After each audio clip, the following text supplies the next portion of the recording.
नमस्कार, मैं हूं आपके साथ आयुषी गुप्ता।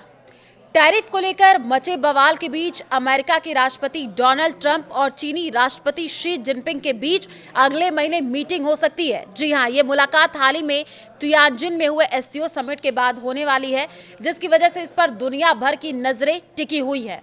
हालांकि अब तक इस मीटिंग को लेकर व्हाइट हाउस की ओर से कोई जानकारी नहीं दी गई है।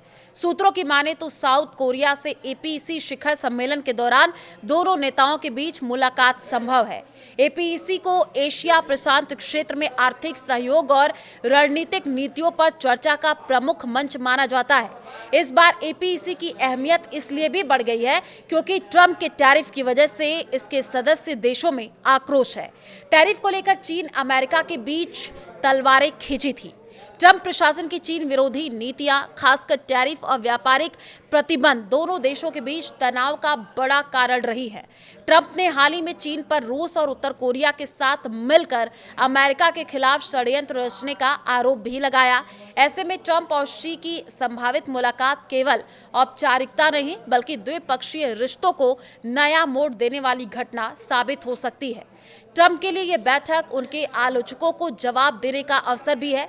रिपब्लिकन पार्टी और अंतर्राष्ट्रीय विश्लेषकों ने हाल ही में चीन की तरफ से प्रधानमंत्री नरेंद्र मोदी, व्लादिमीर पुतिन और किम जोंग उन की मेजबानी को लेकर ट्रंप पर सवाल उठाए थे। अगर एपीईसी में शी जिनपिंग और ट्रंप की बातचीत होती है तो ये अमेरिका चीन रिश्तों में संभावित सुधार का संकेत भी हो सकता है। चीन पर अमेरिकी टैरिफ का फैसला। जिनपिंग के साथ संभावित बैठक ऐसे समय में हो रही है जब वॉशिंगटन और बीजिंग ट्रंप के टैरिफ को लेकर आमने सामने हैं। अमेरिका और चीन के अधिकारी एक व्यापार समझौते पर कई वार्ताओं में शामिल रहे हैं, जिसमें यूरोप में दोनों देशों के शीर्ष आर्थिक सलाहकारों के साथ 2 आमने सामने की बैठकें भी शामिल हैं। ट्रंप ने अप्रैल में चीन के आयात पर 145% टैरिफ लगाया था और चीन ने जवाबी कार्रवाई करते हुए अमेरिकी वस्तुओं पर 125% टैरिफ लगा दिया था।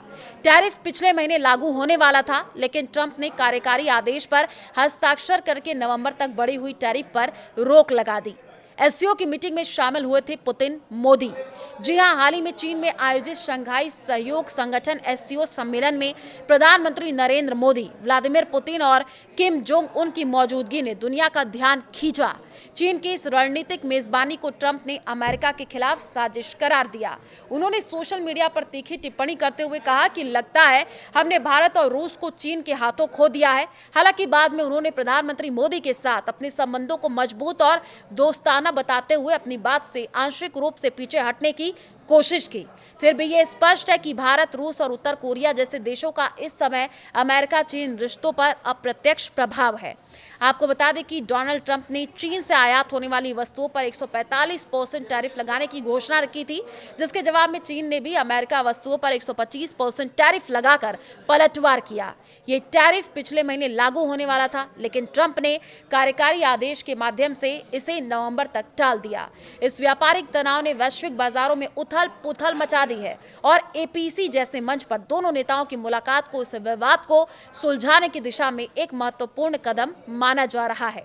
इस मुलाकात की खबर न केवल अमेरिका और चीन बल्कि भारत और रूस जैसे देशों में भी हलचल मचा दी है। हाल ही में चीन में आयोजित संगठन यानी एससीओ सम्मेलन में भारतीय प्रधानमंत्री नरेंद्र मोदी और रूसी राष्ट्रपति व्लादिमीर पुतिन और शी जिनपिंग की मौजूदगी ने वैश्विक ध्यान खींचा था। ट्रंप की टैरिफ नीतियों के खिलाफ भारत और चीन के बीच बढ़ती नजदीकियों को अमेरिका के लिए एक रणनीतिक चुनौती के रूप में देखा जा रहा है। हालांकि व्हाइट हाउस ने अभी तक इस मुलाकात की आधिकारिक पुष्टि नहीं की है, लेकिन सूत्रों का दावा है कि दोनों नेताओं के बीच बातचीत की रूपरेखा तैयार हो चुकी है। यह मुलाकात वैश्विक व्यापार युद्ध को कम करने में कितनी सफल होगी, ये देखना बाकी है। विशेषज्ञों का मानना है कि यह बैठक न केवल अमेरिका चीन संबंध बल्कि वैश्विक आर्थिक स्थिरता के लिए भी एक महत्वपूर्ण मोड़ साबित हो सकती है। इस मुलाकात से पहले दोनों देश के बीच तनावपूर्ण व्यापारिक नीति और रणनीतिक दबाव को देखते हुए दुनिया की नजरें दक्षिण कोरिया में होने वाली एपीईसी सम्मेलन पर टिकी हैं। क्या ये मुलाकात टैरिफ विवाद का हल निकाल पाएगी या ये केवल एक औपचारिक मुलाकात बनकर रह जाएगी, ये समय ही बताएगा।